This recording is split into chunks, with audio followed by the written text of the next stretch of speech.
देखिए शायद सबसे पहली बात मार्केट का टेक्सचर ब्रॉडर मार्केट में वापस ख़राब हुआ है और मिड और स्मॉल कैप में जल्दबाजी मत करें। आई थिंक एक व्यू मैंने इस चैनल पर लिया है अब और मैं इंटैक्ट हूँ उस पर कि ये साल भी लार्ज कैप को बिलोंग करेगा और मिड और स्मॉल कैप में अभी भी ब्रूटल प्राइस डैमेज बाकी है। और लार्ज कैप ऐसा नहीं कि लार्ज कैप नहीं गिरे, गिरे तो लार्ज कैप भी है। टीसीएस कौन सा मिड कैप है तो टीसीएस भी लार्ज कैप ही ना।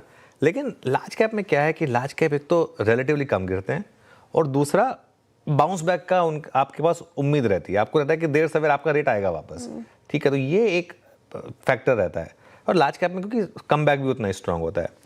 लेकिन जो आपने बात कही कहीं ना कहीं एक सेंस बन रही है कि जो पिछले हफ्ते का ब्रेकआउट था वो फेक ब्रेकआउट था और क्योंकि वो लो वॉल्यूम के साथ और विदाउट एफआईआई पार्टिसिपेशन आया था, इसके लिए उसको बहुत ज़्यादा शायद मार्केट ने रिस्पेक्ट नहीं किया। और अब हुआ क्या है, अब निफ्टी उसी रेंज में आ गया। आप अगर निफ्टी का 1 महीने का चार्ट देख लीजिए ज़रा, निफ्टी का 1 महीने का या तो मैं तो कहता हूँ 3 महीने का भी अगर आप चार्ट देख लें, पहले 1 महीने का चार्ट देख लेते हैं। 1 महीने में देखिए -0.08%, वहीं हैं हम जहाँ 1 महीने पहले थे। 3 महीने का चार्ट देख लेते हैं एक बार, ये देखिए 3 महीने में 3% के करीब की रैली, जिसमें भी जो पहले बस हो गई थी बस वही रैली है। तो कहीं ना कहीं मार्केट एक रेंज में ही फंसा हुआ है। पिछले हफ्ते एक होप थी कि वो जब ऑल टाइम हाई हमने हिट किया था 26,300 350 भी क्रॉस किया था कि फाइनली हमने उस रेंज को तोड़ दिया। लेकिन अब वापस वो रिस्क आ गया है कि जैसे 25,700 26,200 की वो जो बेसिक रेंज थी, अब आप वापस उस रेंज में आ गए। देखिए और एक चीज़, अगर दोनों साइड की ट्रेड नहीं ले सकते हैं आप, अगर इस मार्केट में आप शॉर्ट नहीं कर सकते हैं, तो फिर इस बाजार में पैसा बनाना मुश्किल है।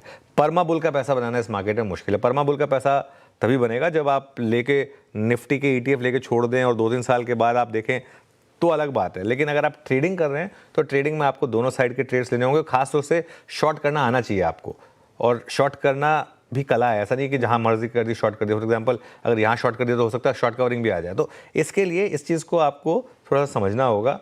और इस समय मार्केट में बहुत कम शेयर हैं श्रेया जहाँ पर इस समय छुपने की जगह है। देखिए जहाँ तक निफ्टी की बात है, निफ्टी पर अब हम 20 डेमा के डिसाइसिवली नीचे हैं। 20 डेमा के 25,950 के नीचे अगर बंद हुए और 50 डेमा के नीचे अगर बंद हुए तो निफ्टी का भी ट्रेंड नेगेटिव होगा। तो इसके लिए ज़रूरी है कि क्लोजिंग में एटलीस्ट हम 25,900 950 इसके ऊपर निकल जाएं और इसके ऊपर ट्रेड करें। अब ये तीसरा दिन है निफ्टी ने जहां लोअर लो और लोअर हाई बनाया है। अच्छा, मार्केट में एक पैटर्न चल रहा है बहुत इंटरेस्टिंग सा, 4-4 दिन का। 4-4 दिन आप लोअर लो लोअर हाई बनाते हैं, फिर हायर लो बनाते हैं श्रेया। तो उस हिसाब से अब ये देखते हैं ये पैटर्न इस बार भी रिपीट होगा कि नहीं होगा, क्योंकि आज तीसरा दिन हो जाएगा लगातार जब आप लोअर हाई बना रहे हैं। जहाँ तक बैंक निफ्टी की बात है, बैंक निफ्टी में 59,500 का एक सॉर्ट ऑफ मेक और ब्रेक लेवल है। अगर 59,500 बचा तो फिर थोड़ी सी उम्मीद रहेगी, और अगर उसके नीचे गए आप तो फिर शायद पूरी रैली जो है उसके खोने का एक रिस्क रहेगा। आप